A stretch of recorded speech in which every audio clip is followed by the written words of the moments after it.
Dachau was one of the most abhorrent concentration camps of the Third Reich.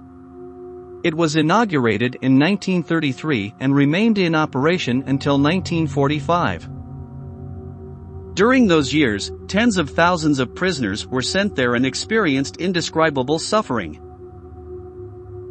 They were subjected to the arbitrariness of the prison guards, who operated with total impunity and acted as lords and masters of the lives of the inmates.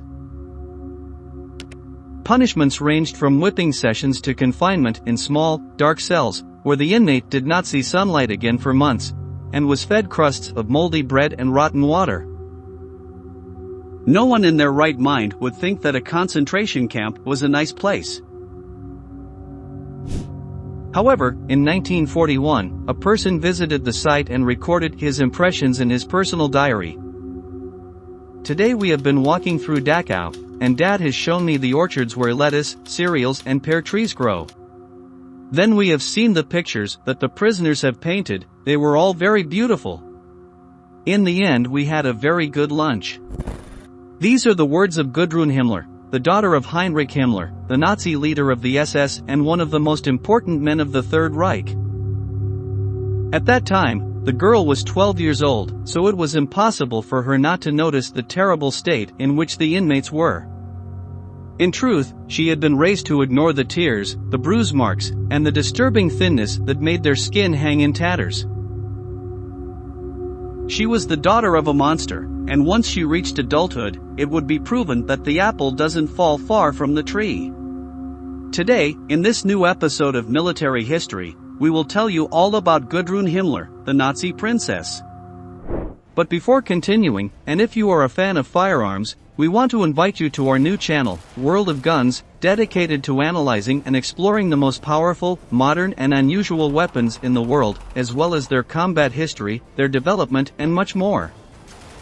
You can find the link to the channel in the description and in the first comment. Don't miss it and give us your support by subscribing to World of Guns. And now, let's continue with today's video.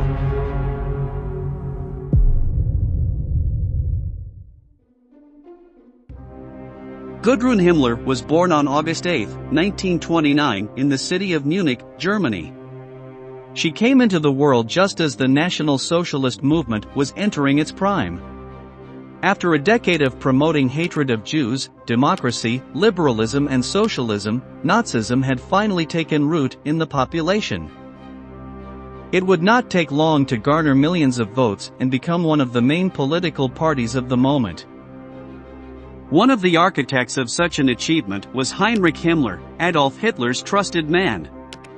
The leader had remained loyal to the Führer even in the worst moments, such as when he was arrested after a failed coup attempt. Thanks to his intelligence and organizational capacity, Himmler was appointed to head the SS, an elite paramilitary organization, to which only Germans considered to be of pure blood entered. Goodrun was the only child from his marriage to Margaret Seegroth, a nurse. The girl grew up in a tense environment, since her father was away from her house for work reasons. In practice, this meant supervising the concentration camp system, a task he began to do from 1933. Her upbringing was done by her mother, although the SS leader never lost contact with his daughter. Those close to him knew that he adored her more than anything in the world. He called her on the phone almost every day, he wrote her letters weekly, and from time to time he made her fly to his offices to see her in person. Himmler called her by the nickname of Puppy, a word that in German means little doll. It is strange to think that one of the biggest Nazi criminals, responsible for the internal security of the Third Reich and in charge of arresting and imprisoning hundreds of thousands of people, has also been a good father. However, this seems to have been the case, and the bond between the two was extremely strong. At the same time, it is natural that the SS leaders' indifference to people of the supposedly inferior races permeated Goodrun. That is why, when she was 12 years old and she visited the Dachau concentration camp, as we told you at the beginning, she was not moved by the horrors she saw there.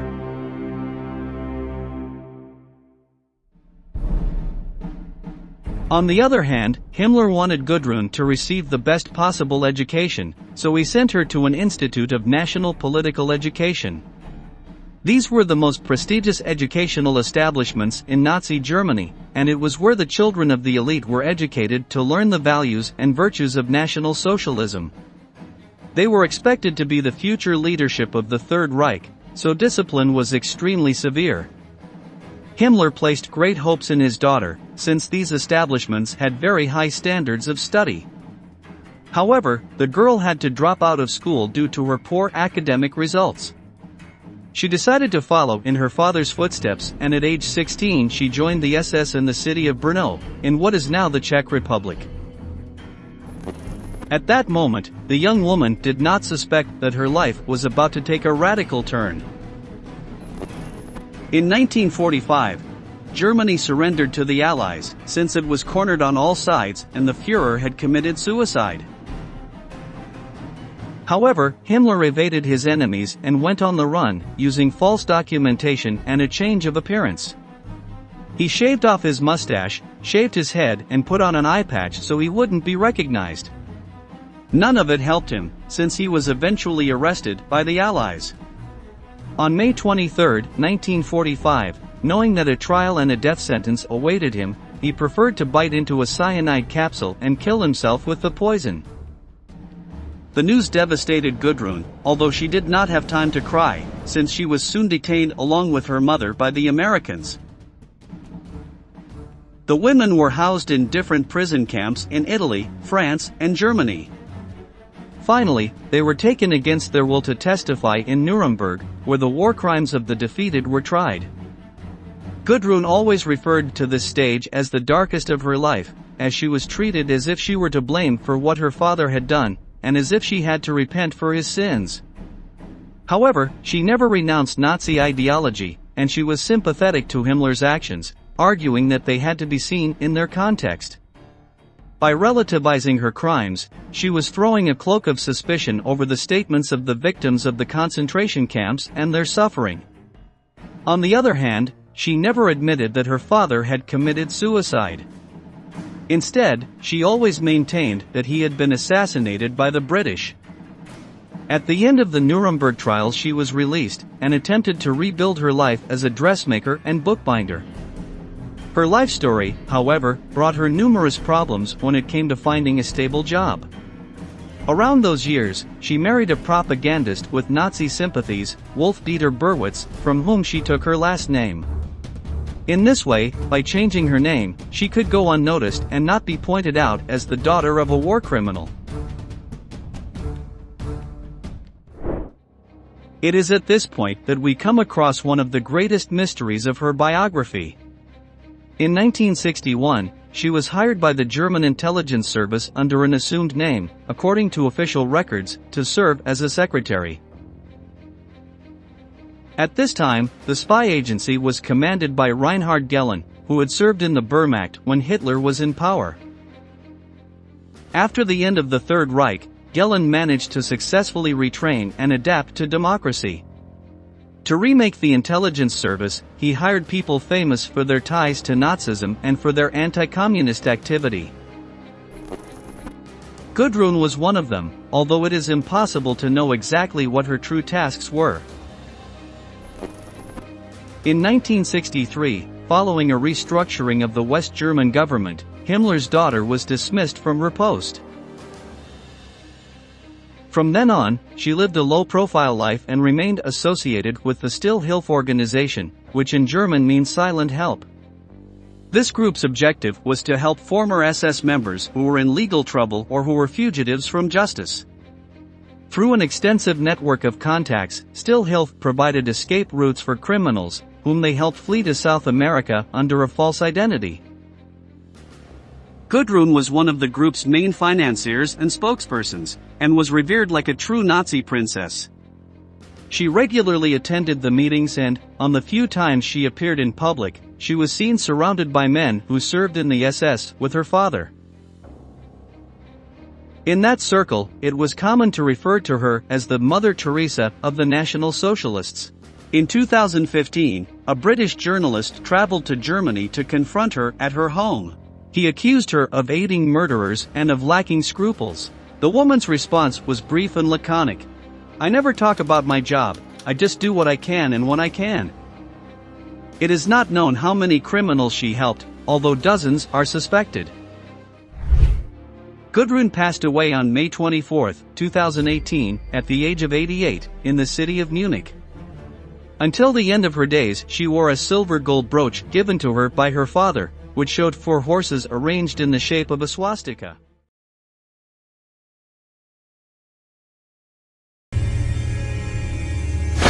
Magda Goebbels was not only the most devoted fan of Adolf Hitler and Nazism, but also an exemplary figure, a role model for German women. This was partly due to her strict adherence to Nazi doctrine and her marriage to the Minister of Propaganda of the Third Reich, Joseph Goebbels. Presenting a perfect image of the Aryan family was one of the government's most important communication tasks, and Magda ensured that it was maintained.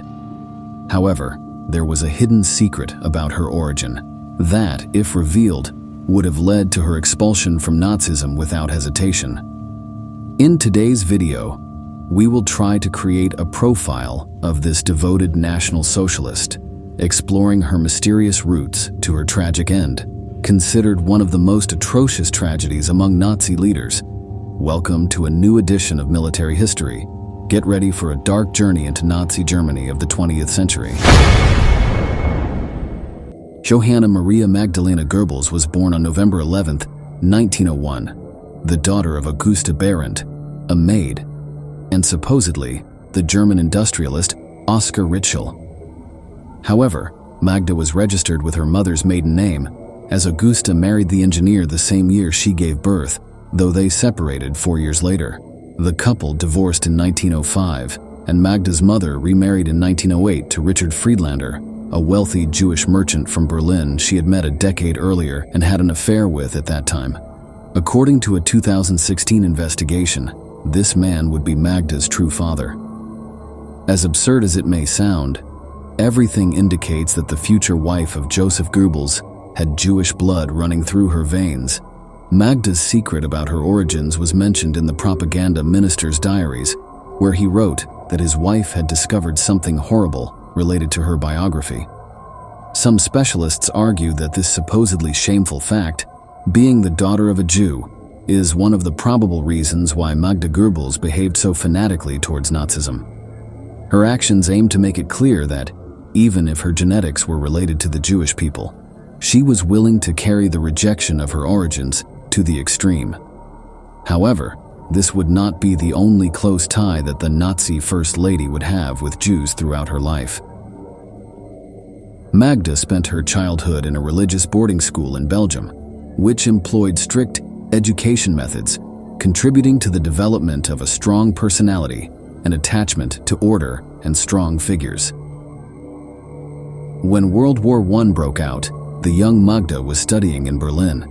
Interestingly, during that time she became attracted to Buddhist philosophy and advocated for a culture of non-violence, a stark contrast to who would later become one of Hitler's most ardent supporters. After completing her education at the boarding school, when Magda was 19 years old, she met an attractive and elegant German millionaire named Günther Quandt, a 38-year-old widower. The couple fell in love instantly, and on January 4, 1921, they married in the quiet city of Bad Godesberg. They had a son, Harold, that same year, but Magda soon began to regret her decision. She felt trapped in a dull marriage, in an ultra-conservative family, and realized that her new husband was a cold and work-addicted man. Truly disappointed, Magda then met a Jewish student and leader of a Zionist group named Chaim Vitali Arlosorov, with whom she had a romantic relationship. This was Magda's first involvement with Zionism. With him, she learned to speak Hebrew and was tempted to convert to Judaism, another well-kept secret by the so-called Nazi First Lady. In the end, her husband Günther discovered everything and, enraged by his wife's infidelity, kicked her out of the house, divorcing her in 1929. Magda Goebbels was fortunate that her beloved Adolf Hitler's party was not in power at that time, or she and her lover would likely have been sent to an extermination camp. Thanks to the generous pension from her ex-husband, She could move with her son Harold to a beautiful house in Berlin until, in the summer of 1930, her life would change forever. Magda had become an influential and wealthy woman in Berlin society, seeking to entertain herself in the best possible way, and decided to attend a party event of an emerging politician making waves, National Socialism. Joseph Goebbels, then a leading figure in the Nazi movement, went to the Berlin Sports Palace to deliver a speech and spread the party's ideas. The fiery oratory of the future Nazi propaganda minister deeply impressed Magda, and after the event, she joined National Socialism, quickly becoming one of the most important Nazi leaders in her district. Magda began volunteering at the Nazi party headquarters and eventually became the secretary to the district's deputy leader, an unusual opportunity for a divorced mother at that time. During this time, she personally met Goebbels, with whom she started collaborating, initially archiving all his journalistic articles. Almost immediately, she became attracted to the Nazi leader, a man with little physical appeal, as he was very short and walked with a limp, but whom Magda fell in love with due to his intellect. The devotion and loyalty that Magda Goebbels felt for men with power, intelligence, and courage would be crucial in the course of her history collaborating with the Third Reich. If Magda's adoration for Joseph Goebbels was high, when she met Adolf Hitler, her veneration reached a new limit. The fondness and interest were mutual, so they forged a deep relationship in which Magda became part of the small but select group of female friends of the Führer. The German Chancellor even served as the best man at Goebbels' wedding when the happy couple married on December 19, 1931.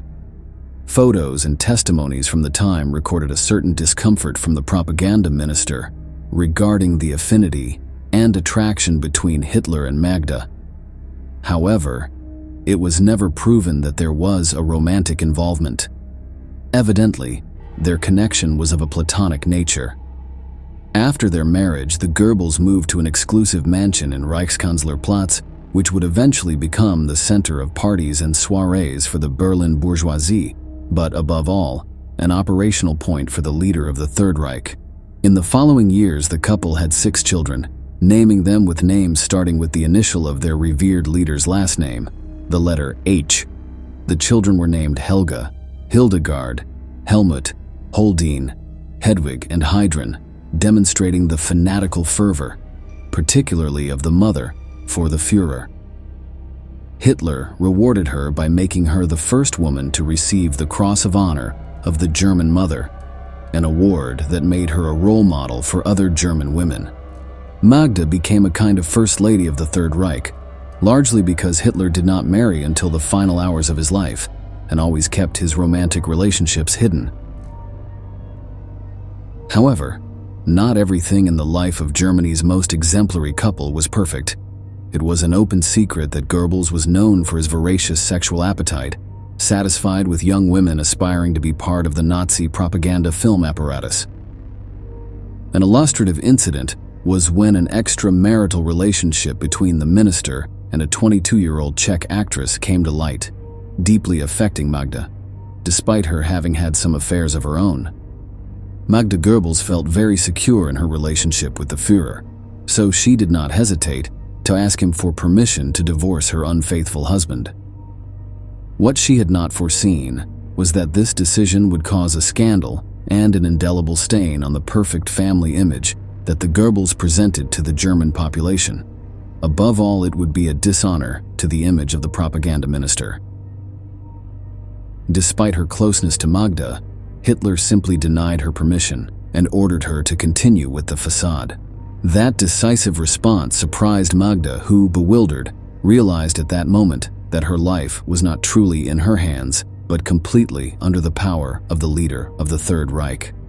Things were not going to improve for Magda, who from 1942 onwards began to see her health deteriorate. The German First Lady suffered from severe neuralgia, a disorder affecting her face and causing sharp nerve spasms that had left half of her face paralyzed. By then, Magda Goebbels was a physically and mentally ill woman, with heart problems and serious episodes of depression, almost involuntarily accompanying the activities, decisions, and atrocities committed by both her husband and her leader, advancing with the terror that loomed over all of Europe. For the last weeks of the war, Magda had no choice but to take refuge with her family in Hitler's bunker as the Allies approached Berlin from both fronts. Despite some escape possibilities, she had already decided to end her days with the two men who had most marked her life, her husband and her Führer. When German defeat seemed inevitable, Magda confessed to Traudl-Juncker, the Chancellor's personal secretary, chilling words that would go down in history. "It is better that my children die than live in shame and disgrace. Our children have no place in a Germany like the one that will come after the war."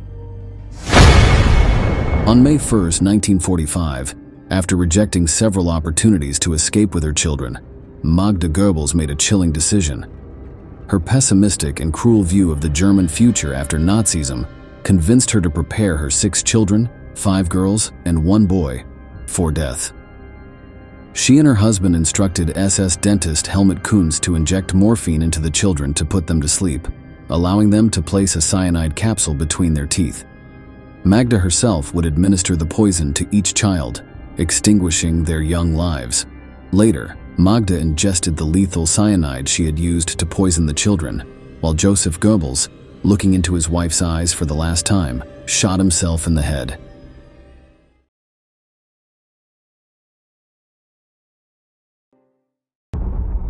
The image you are seeing hides a terrible secret.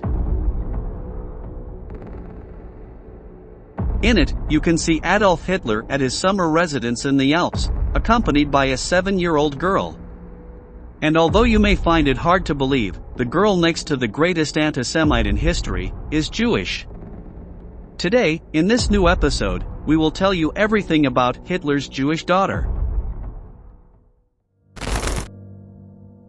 Rosa Bernhardine Nina, nicknamed Bernie, was born on April 20, 1926, in the German city of Dortmund.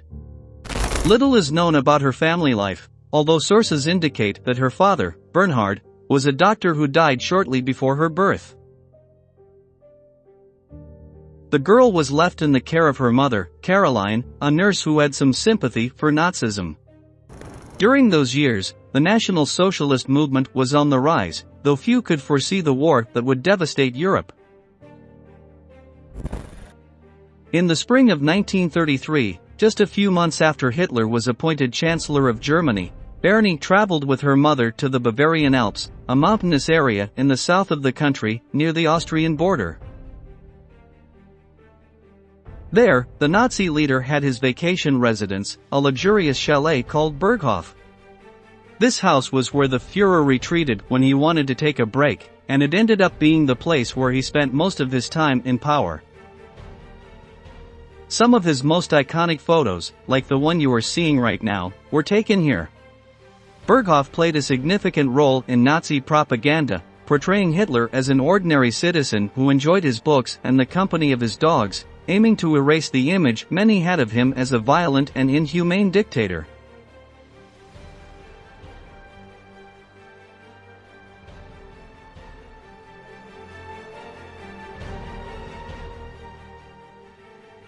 The Chancellor of Germany used to receive hundreds of followers at the chalet, who gathered at the entrance to cheer and congratulate him on his recent appointment. April 20, 1933, was Hitler's 44th birthday, and a group of people had gathered outside the chalet to greet him. Not coincidentally, it was also Bernie's birthday. Her mother knew about this coincidence and decided to use it to grab the Führer's attention. She began to mention that her daughter was turning 7 years old, and the comment eventually reached Hitler's advisors. When the Chancellor learned that they were both celebrating their birthdays, he didn't hesitate to call his personal photographer to capture the moment. The image was appealing as it depicted him as a loving father figure with his daughter. Furthermore, at first glance, Bernie appeared to meet all the requirements to belong to the Aryan race. She was a blonde girl with blue eyes and an endearing smile, who could have passed as the descendant of an SS officer. As mentioned earlier, Hitler was acutely aware of the power of propaganda, and just as he used the Berghof chalet to present himself as an ordinary man, he also liked to be photographed surrounded by children. The aim was to portray himself to the German people as a family man, even though he was not married and had no desire for offspring. Here you can see how Hitler interacted with children during military parades.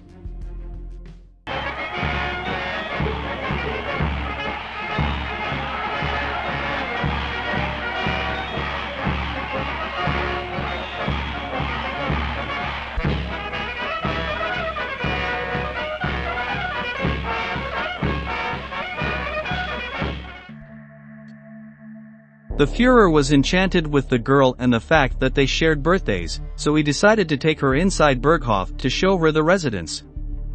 As you can see in this image, he also ordered them to prepare a delicious snack of strawberries and cream for her.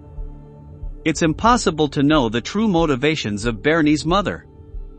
She may have simply sought fame through her daughter, or she might have wanted to use the opportunity to get closer to Hitler's inner circle and improve her social standing. In any case, the photo of the Chancellor with the girl became one of the most widely circulated by the Nazi propaganda machine, to the point where many dubbed her the Führer's daughter. On the other hand, this marked the beginning of a peculiar friendship between young Bernie and the leader of National Socialism.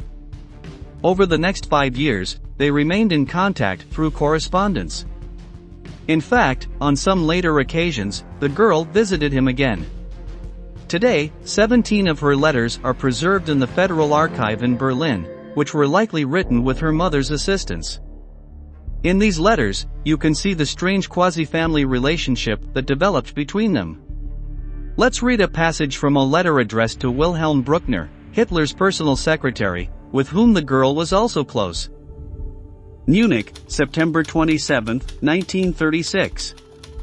Dear Uncle Bruckner, I have many things to tell you. During the holidays, we went to the Alps, and I was allowed to see Uncle Hitler, twice. Unfortunately, you weren't there on either occasion. I'm already working on my Christmas gifts. Last year, I knitted socks for Uncle Hitler, and when I asked if the size was right, he said yes. That's why I'm making another pair just like it. I got better quality wool to knit them, and my mother is helping me. They'll be very warm, so that when he travels, he won't feel cold at all. The girl truly felt close to the dictator and, as we can see, referred to him and other Nazi leaders as if they were her family. However, Bernie's mother harbored a great secret that was about to jeopardize their relationship. It was information that, if it fell into the wrong hands, could even endanger the girl's life. In reality, the girl did not meet the criteria to be considered part of the supposed Aryan race. Her grandmother, Ida Morgenstern, had Jewish ancestry, which meant that Bernie did as well. It is impossible for the girl's mother to have been unaware of her own family's origins, but everything indicates that she trusted that this information would never come to light. By the mid-1930s, the German population was well aware of Hitler's views on Jews, and the government was taking increasingly harsh measures against them. With a quarter of Semitic blood, Bernie was considered by the authorities to be a Mischling, meaning a hybrid. While the racial laws of the Third Reich were not as hostile to them as they were to pure-blooded Jews, discrimination was still prevalent, and there was no guarantee that they were safe from the clutches of the Gestapo. Here you can see the testimony of a Mischling describing what they endured. Und zu gleicher Zeit passierte es, dass die Mischlinge, also ich, verhaftet wurden und alle gemeinsam in ein Lager kamen, zum Löwenstein. Und da standen vor diesem Lager in der Rosenstraße, mitten im Zentrum der Stadt Berlin, Hunderte, ich sag nicht Tausende, aber insgesamt waren es Tausende. Denn die standen tagelang, die Frauen standen, meine Tanten, standen untergefasst so, gebt uns unsere Männer, gebt uns unsere Kinder. Since all people who approached the Führer were investigated by intelligence services, Bernie's Jewish ancestry was eventually discovered.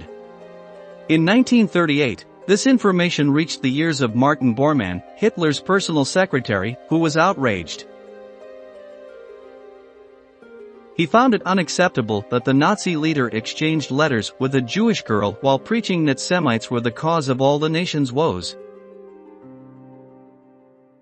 To make matters worse, it seems that the dictator had known about the girl's roots since 1933, shortly after they first met, although he had chosen to ignore them because he enjoyed her company. Bormann forbade Hitler's personal photographer from publishing images in which the Führer appeared with the girl and ordered the SS to prevent Bernie and her mother from entering Berghof Chalet. For a while, the dictator was unaware of his secretary's actions, but he eventually found out about them because his photographer informed him. It is said that, at that moment, in a fit of rage, the Nazi leader said the following: "There are people who have a real talent for ruining my joy." However, Hitler did nothing to undo Bormann's orders and preferred to let the story remain in the past. It is possible that he realized it was more convenient to leave this issue behind so that no one would know that the girl everyone called his daughter was actually Jewish.